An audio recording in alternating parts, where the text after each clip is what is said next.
برای خوانندگان پیشنهاد میکند که سیستم حساب 16 داده شده است به سیستم حساب 2 تبدیل جوید. ببینید که کدام راست در اینجا پیدا میشه. در این طرف سیستم حساب 16 آورده شده است. سر یکمیش سیستم حساب 16. در این طرف باید سیستم حساب 16 رو به 2 تبدیل کنیم. هر یک سیستم حساب 16 به 4000 سیستم حساب 2 تبدیل می‌شود. مثلا 0 0 0 میشه. باید خواننده هر یک رقمایی که تبدیل می‌دهد نولاشونه باید یک را یابد. کار کرده از اینجا یک را باید بیاورد. اگر یک را که یافت با رنگ‌ها در اینجا تبدیل می‌شود. اگر هر خواننده که با خطاگی راه دیگر جای خودی را پخش کرد بازی تمام یافت گفته روزنه امری وقتی پیدا میشه. هنگام پخش کردن خواننده دیگر دوام دادن نمی‌تواند. بعد بازی نو را پخش می‌کند میتونه اثر نو بازی را ادامه دهد. اگر خواننده به خطاگی با پورگی انجام داده تواند در شکل پوره که نتیجه میتونه رست پیدا گردد. در همین حالت میتونه که پروین یکم و دوم و سوم چهارم و پنجم و هاپذا را گذراند.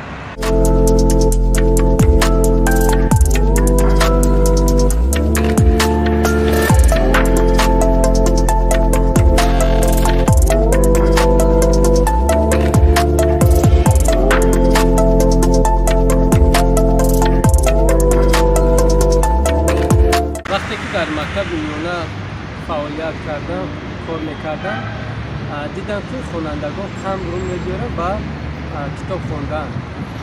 من فکر کردم که باید برنامه‌های ساخته شود که با طریق بازی خوانندگان توانند موضوع درسی مکتب‌های میانه را از خود نمایند.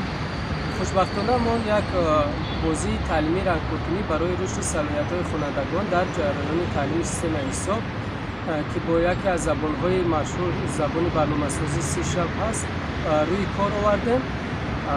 این برنامه را با موفقیت برنامه را ساختیم و در یک چند مؤسسه‌های جمهوری تاجیکستان پیشنهاد نمودیم، کار و فعالیت نمودیم، تست گذراندیم، دیدیم که خیلی نتیجه خوب داد.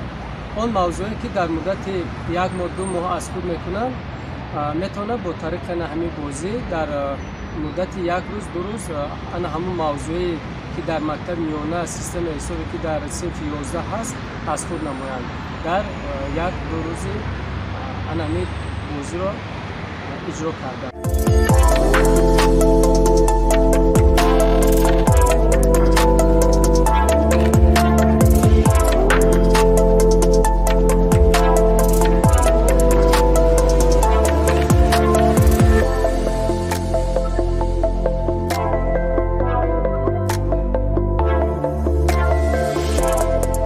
در دانشگاه با دانشجو سر کار داریم که در اونجا ما یک با چند گروه جدا میکنیم. ما دانشجو رو مثال دو دانشجو را به مدل سازی سفربر کردگی، یعنی که آموخته استاده که باید مدل سازی را از خود نمایند. دو دانشجوی دیگر را با برنامه‌های گرافیکی آموخته استاده که برنامه‌های گرافیکی را از خود نمایند. دو دانشجوی دیگر رو با زبان‌های برنامه‌سازی آموخته استاده باید زبان‌های برنامه‌سازی را از خود نمایند. یک دو نفر دیگر با زبانی اردوینو هست که اون برای تجهیزات و تکنیک‌ها استفاده برده میشه، اونا در سفربر کردگی هستن که اونا را باید از خود نمایند. ما می‌خواهیم که در دانشگاه یک گروه خیلی کلان رو به راه مانیم.